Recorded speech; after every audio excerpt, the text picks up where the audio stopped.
वज़ीर-ए-आज़म इमरान खान ने कहा है कि मुल्क में जमहूरियत ख़त्म हो चुकी, पहले कश्मीर और फिर गिलगित बल्तिस्तान में हमारी हुकूमतें गिराई गई, पेशगोई कर रहा हूँ। जून और जुलाई में उनसे मुल्क संभाला नहीं जाएगा। बजट में टैक्सेस, गैस, बिजली के बिलों में इजाफे पर तनख्वाहदार तबका भी बाहर आ जाएगा।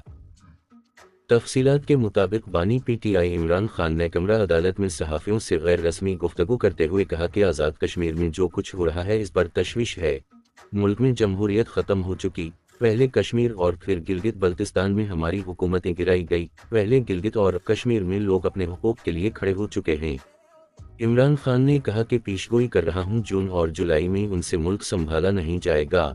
बजट में टैक्सेस, गैस, बिजली के बिलों में इजाफे पर तनख्वाहदार तबका भी बाहर आ जाएगा।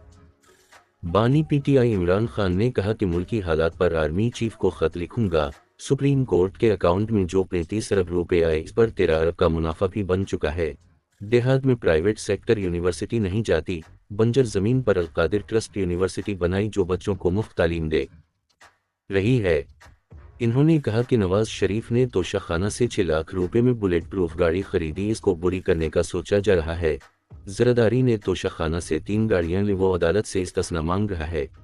हुसन शरीफ ने 18 अरब रुपए की प्रॉपर्टी बेची, इस पर कोई बात नहीं कर रहा, जबकि मुझ पर तोशाखाना का चौथा केस चलाने जा रहे हैं। बरतानिया में पैसे मनी लॉन्ड्रिंग नहीं बल्कि मशकूक ट्रांजिकशन की वजह से पकड़े गए थे।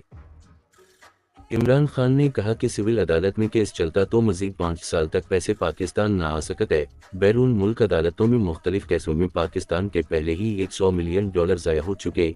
190 मिलियन पाउंड मुआहदा को खुफिया रखना प्रॉपर्टी टाइकून और नेशनल क्राइम एजेंसी की डेमानत थी। 190 मिलियन पाउंड से मुतालिक इंक्वायरी नैब में बंद की जा चुकी थी, जो 2 साल बाद दोबारा खोली गई। साबिक वज़ीर आज़म ने कहा कि नैब चेयरमैन, वाइस चेयरमैन और प्रोसिक्यूटर जनरल ने इस्तीफ़ा भी दिया। जरदारी और नवाज शरीफ की तरह मुल्क से बाहर नहीं जाऊंगा। इनके तो महल्लात बैरून मुल्क में, वहाँ शॉपिंग भी करनी होती है। पब्लिक मैंडेट के मुताबिक हुकूमत बनानी पड़ेगी, इसके बगैर मुल्क नहीं चल सकता। मुल्क की टैक्स कलेक्शन 13.3 ट्रिलियन है। 9.3 ट्रिलियन हमने कर्जों के सूद की मद में अदा करने होते। इस तरह से 24 करोड़ आबादी का मुल्क कैसे चलेगा।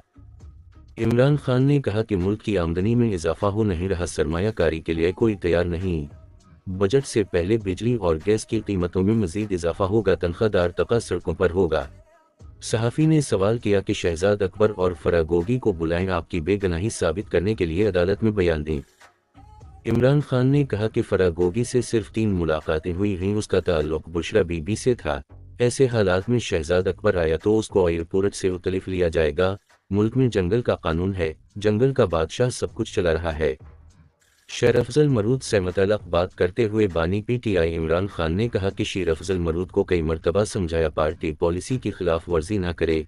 शेर अफजल मरूद हर दूसरे दिन किसी न किसी पार्टी लीडर पर चढ़ाई कर देता था। सऊदी वफ्द के दौरा के मौका पर शेर अफजल मरूद ने मुतनाज़िया बयान दिया।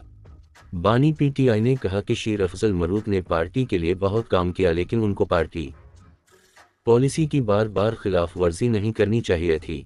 शेर अफजल मरूद अब भी पार्टी पॉलिसी के मुताबिक चले तो कोई इशू नहीं है। सहाफ़ी ने सवाल किया कि शेर अफजल मरूद ने कहा है बानी पीटीआई इमरान खान मुलाकात के लिए बुलाए न गए तो जेल जाऊंगा, कि आप उनको बुलाए न गए। बानी पीटीआई इमरान खान सहाफ़ी के सवाल का जवाब दिए बगैर निकल गए।